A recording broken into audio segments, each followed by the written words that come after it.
Right. After having bought two of these, as good value Z690E motherboards, high end, relatively high end motherboards, and both of them having faulty RAM sticks. Basically, one of them had the A2 not working, and one of them had the B2 not working. B2 and B0 not working. It's just crazy. Basically, the same RAM stick would work on one and just wouldn't work on the other.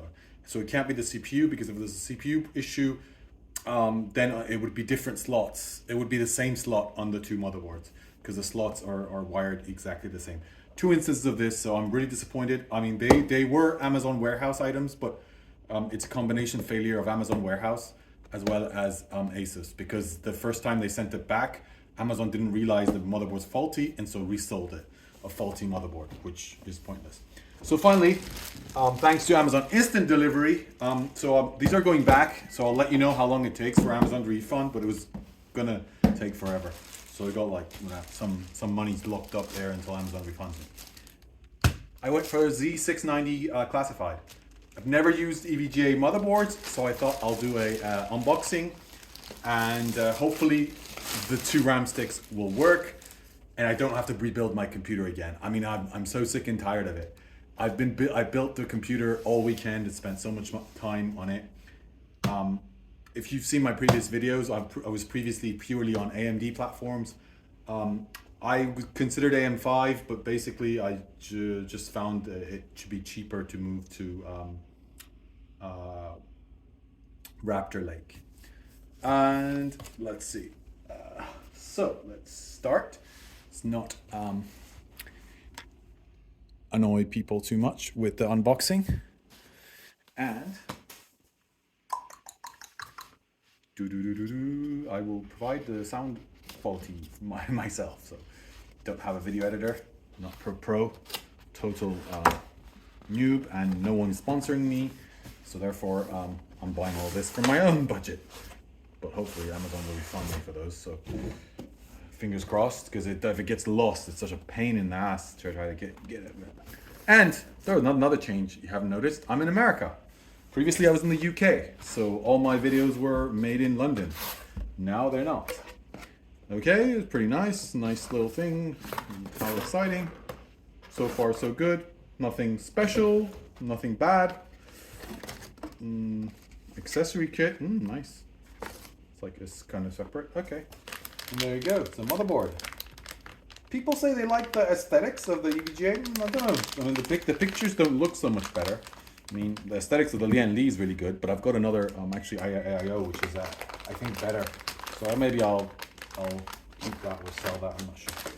We'll see. Oh, the first thing is, well done, EVGA. You got a backplate.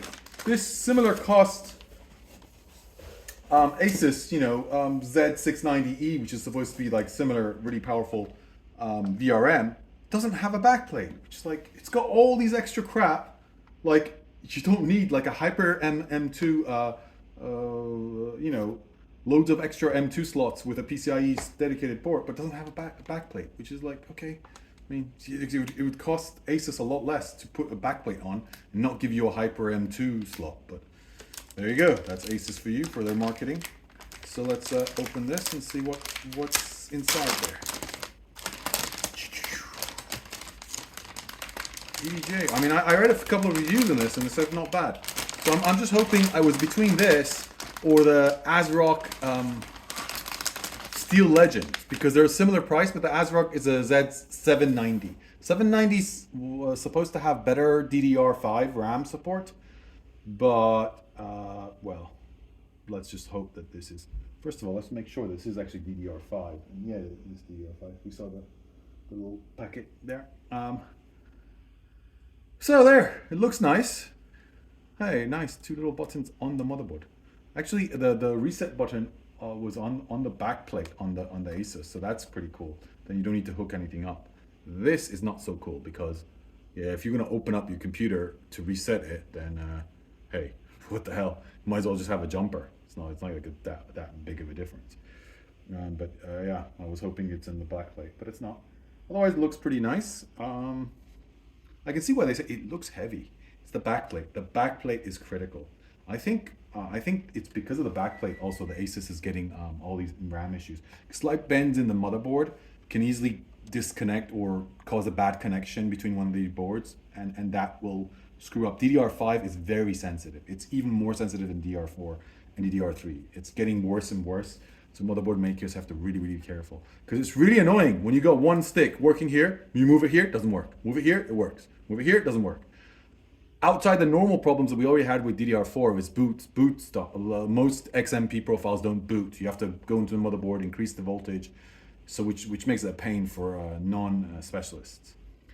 And that's it. So now we'll install the CPU and get it up and running, and then show you more videos of it and let you know what are my thoughts. This looks nice, but let's see.